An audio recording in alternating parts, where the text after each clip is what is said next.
There are places in this world that feel untouched, wild, and pure.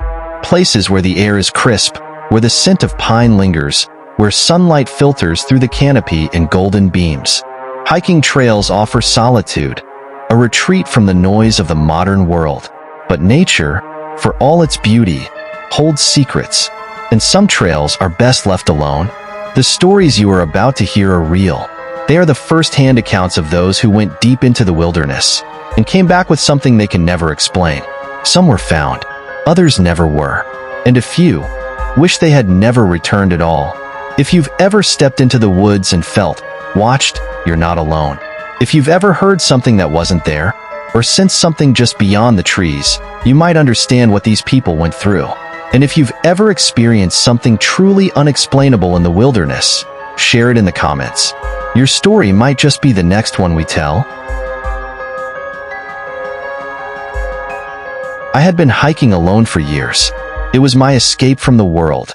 Just me, the wilderness, and miles of open trails. The Appalachian Mountains were familiar to me, almost comforting. I had planned this 4-day trek carefully, mapping my route, checking the forecast, packing light but efficiently. I wasn't worried. I had done this before. The first day was uneventful.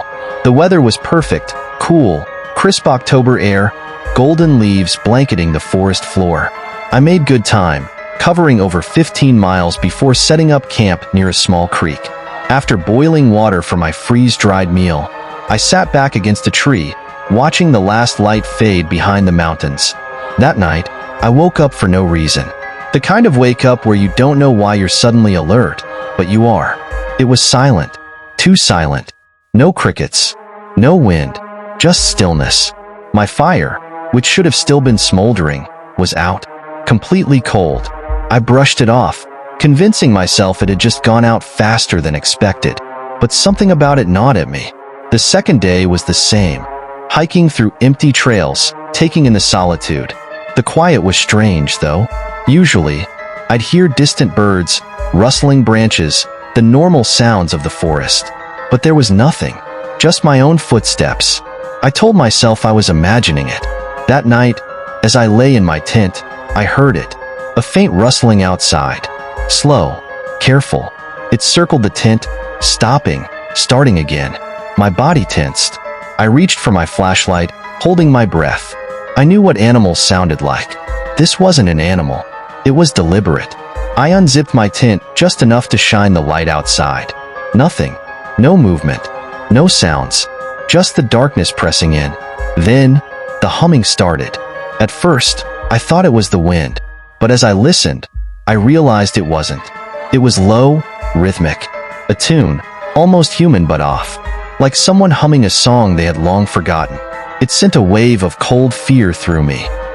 I sat frozen, gripping my knife, waiting, and then it stopped.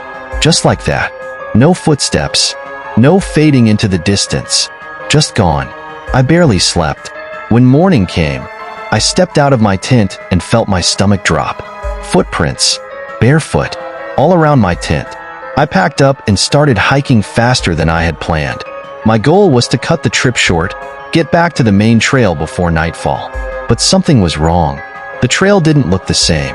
I followed my map, my compass, but something felt different. The trees looked unfamiliar. The markers I had noted the day before were gone. It was as if the forest had shifted. I forced myself to stay calm. I told myself I was just disoriented. I kept moving, but as the sun started setting, I knew I wouldn't make it back before dark. I had no choice but to camp one last night. I didn't build a fire. I didn't cook. I just set up my tent and got inside, knife in hand, waiting. My body was exhausted, but my mind wouldn't shut off. Every small noise made me jump. And then, at some point in the early morning hours, I heard it again. Breathing. Soft. Slow. Just outside my tent. I clenched my knife tighter. My entire body froze. It was so close. I could hear the inhale, the exhale. Long, deliberate breaths. My heart pounded so hard I thought it would give me away. I waited, barely breathing myself. I didn't dare unzip the tent. I just lay there, staring at the thin fabric between me and whatever was outside. And then, nothing.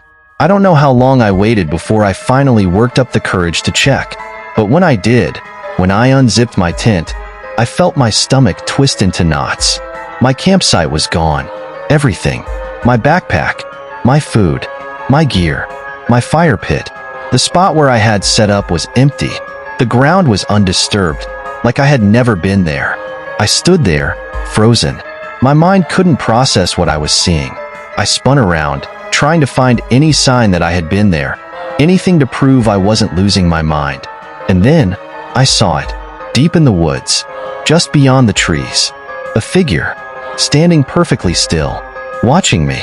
I couldn't see its face. I couldn't tell if it was even human, but it didn't move. It just stood there. And then, it screamed. The most inhuman, ear-splitting sound I have ever heard. It ripped through the forest, echoing, reverberating in my bones. I ran. I didn't stop. I ran blindly, crashing through the trees, tripping, falling, getting back up. My legs burned. My lungs screamed for air, but I didn't stop. I didn't turn around. I don't know how long I ran before I saw the ranger station. I stumbled toward it, pounding on the door like a madman. When they let me in, I could barely speak. I tried to explain, but the words wouldn't come. The rangers calmed me down, listened, but when they took me back to my last known campsite, everything was there. My tent, my backpack, my fire pit, as if I had never left, as if nothing had happened. But the trees were covered in claw marks. James and I had always loved the outdoors. It was our thing, packing up our gear, hiking into the wilderness, finding a place so untouched that it felt like we were the only people on Earth. We had done it dozens of times before, in deserts, forests, mountains. There was never any fear, only the thrill of discovery. That's why, when James found an old trail leading to a remote lake deep in the Rockies, I didn't hesitate. He had spent weeks poring over maps, tracing the best route, making sure we had enough supplies. The lake wasn't listed on any popular guides, just a small blue patch on an outdated topographical map. Hidden, secluded, perfect. We parked our truck at the trailhead early that morning. The hike was exhausting but worth every mile. The lake was breathtaking, crystal clear water reflecting the towering pine trees around it. It was exactly what we had hoped for, completely untouched. No signs of other campers, no old fire pits, not even a footprint in the dirt. We set up camp near the water's edge, close enough to hear the soft lapping of waves against the shore. The day passed easily, fishing, cooking over the fire, watching the sky shift into deep orange as the sun set behind the mountains. Everything was calm. Then, the fog rolled in. At first, it was subtle, creeping in like a mist over the lake. By the time we realized how thick it had gotten, the firelight barely cut through it. Within minutes, we couldn't see more than a few feet in any direction. It felt unnatural, too fast, too dense. The air grew heavy, damp, almost electric. We joked about it at first, saying it felt like something out of a horror movie. But then the first sound came. It started as a low, guttural growl, not far off, deep and slow, vibrating through the thick fog. James and I froze. We knew the sounds of the wilderness. We could tell the difference between a mountain lion, a bear, and a coyote. This wasn't like anything we had heard before. It sounded almost human, like a voice, deep and ragged, barely restrained beneath the growl. We turned in slow circles, flashlights cutting through the fog, but we saw nothing. The sound had no direction. It seemed to come from everywhere and nowhere all at once. James grabbed my arm, his voice barely above a whisper. "Let's get in the tent." Neither of us had ever been scared in the wilderness before, but we didn't argue. We zipped ourselves inside, locking out the fog, the damp cold, the oppressive silence. Hours passed. We lay there in silence, listening. The wind never picked up. The night never got colder. The fog never thinned. At some point, I drifted off, only to be jolted awake by a violent shake. The tent was shaking, hard. James bolted upright, fumbling for the flashlight. The entire structure rocked back and forth, like someone, or something, was pushing at it from all sides. There were no footsteps, no voices, just the relentless shaking. James unzipped the tent in one quick motion, shining the light outside. Nothing. The moment the zipper came down, the shaking stopped. The fog swallowed the light, revealing only the stillness of the night. No movement, no animals. And then James saw them. Two glowing red eyes. They hovered in the fog, just past the tree line, too high off the ground to be any normal animal. They didn't blink, didn't waver, just stared. And then, just as quickly, they were gone. Neither of us slept. We stayed up, listening, waiting. By the time the sky started to lighten, the fog was still there, thick as ever. We decided to pack up immediately. As we stepped outside, I noticed something on the tent. Claw marks. Deep, jagged slashes, too long and too wide for a bear. 5 parallel lines, running down the side of the fabric. We stared at them in silence. We had heard nothing. No tearing, no scratching. But they were there. Then, as I was rolling up my sleeping bag, my fingers scraped against something in the dirt. I knelt down, brushing away the soil. A tooth. More than one. A set of them, scattered in the dirt. Yellowed, cracked, worn down by time. I felt my stomach twist. James. He turned, his face pale. I could see it in his expression. He didn't want to know what I had found. Then, before he could even take a step toward me, we heard it. A whisper, right behind us. Go. We turned so fast we nearly tripped over our gear. The fog was so thick we could barely see each other, but we both knew there was nothing there. We didn't speak. We grabbed our packs and started moving. The fog moved with us. No matter how fast we walked, it didn't lift. It felt like it was pulling us back, stretching the trail longer, keeping us inside. Then James stopped. I turned back, and he was gone. I couldn't see him. 1 second he was right in front of me. The next, nothing. Just the thick, unrelenting fog. I screamed his name. My voice barely carried in the heavy air. I ran back, my hands outstretched, reaching, grasping for him. Then, suddenly, he was there again, standing still, silent. His eyes were empty, his face pale. His breathing was slow, too slow. James. He blinked, looked around. What? Where were you? I was just walking. You were gone for a full minute. No, I wasn't. His voice was flat. I grabbed his hand and pulled him forward. We ran. When we finally reached the truck, we threw our packs into the back and jumped in, slamming the doors shut. For the first time in hours, the fog didn't follow. It just stopped at the edge of the trees. James started the truck, hands shaking as he gripped the wheel. I turned to look back, to see if we had imagined it all, if anything had followed us. And that's when I saw them. 2 red eyes, hovering just beyond the tree line, watching us. I didn't say a word. I just turned forward, my hands gripping my knees. James pulled onto the road, speeding faster than I had ever seen him drive. We didn't talk the entire way home. We never went camping again. I started as a park ranger in Yosemite National Park when I was 24. Fresh out of training, eager to prove myself, I thought I had landed my dream job. The wilderness had always been my second home. I felt comfortable in it, respected it, and knew how to navigate its dangers. But looking back, I realize now, I never understood the true dangers that lurked in those mountains. The case of Mark Andrews was well known among the rangers. He had been an experienced solo hiker, a man who had spent years tackling difficult trails. He went missing 5 years before I joined the Park Service. His disappearance had baffled everyone. No distress call, no signs of an animal attack, no gear found, just gone, as if the forest had swallowed him whole. I remember hearing about it during my orientation. Some of the older rangers still talked about him. The way some hikers swore they still saw him wandering certain trails, always alone. Of course, I laughed it off. People saw what they wanted to see. The brain plays tricks on tired hikers. Nothing more. But I don't laugh about it anymore. It happened during one of my solo patrols. I was assigned to monitor one of the less traveled routes, a quiet, dense section of forest where most casual hikers never ventured. It was late afternoon when I spotted someone ahead of me on the trail. A man. He was walking slowly, his movements strange, stiff, almost unnatural. He carried a tattered blue backpack and wore a faded green jacket. Something about him felt off. I quickened my pace, calling out to him, "Hey, sir, are you okay?" The man stopped, but he didn't turn around right away. For a long moment, he just stood there, his back to me, as if he hadn't heard. The forest was completely silent. No birds, no wind, just the sound of my own breathing. Then, he turned his head, too slowly. That was when I saw his face, and my stomach dropped.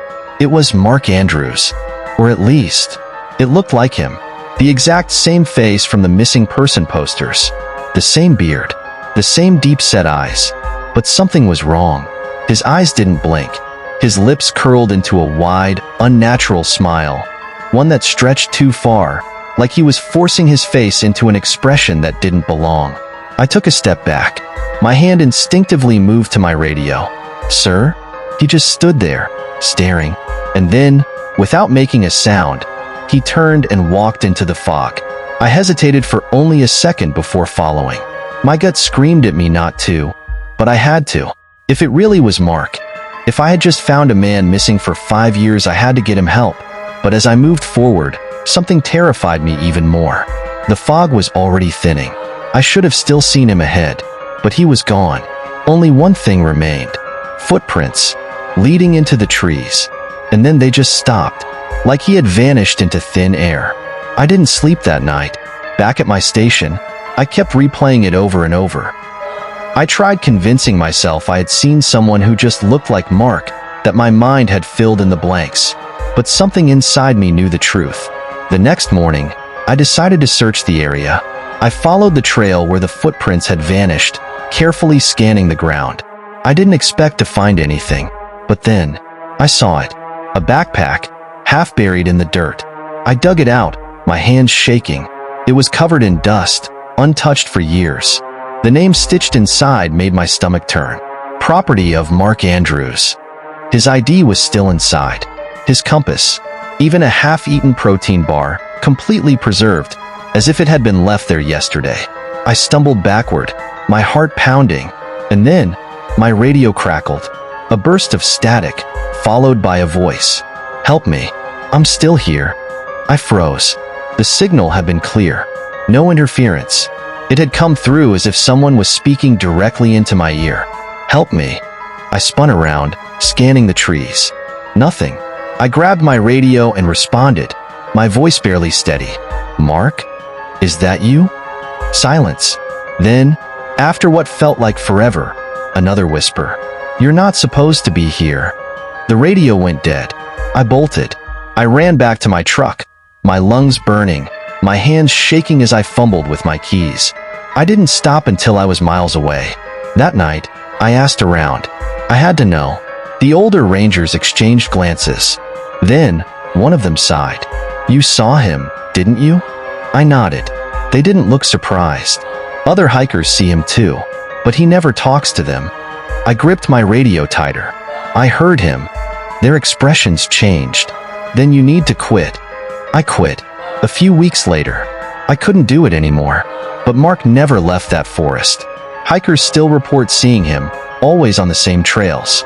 A man in a tattered green jacket, staring from the tree line.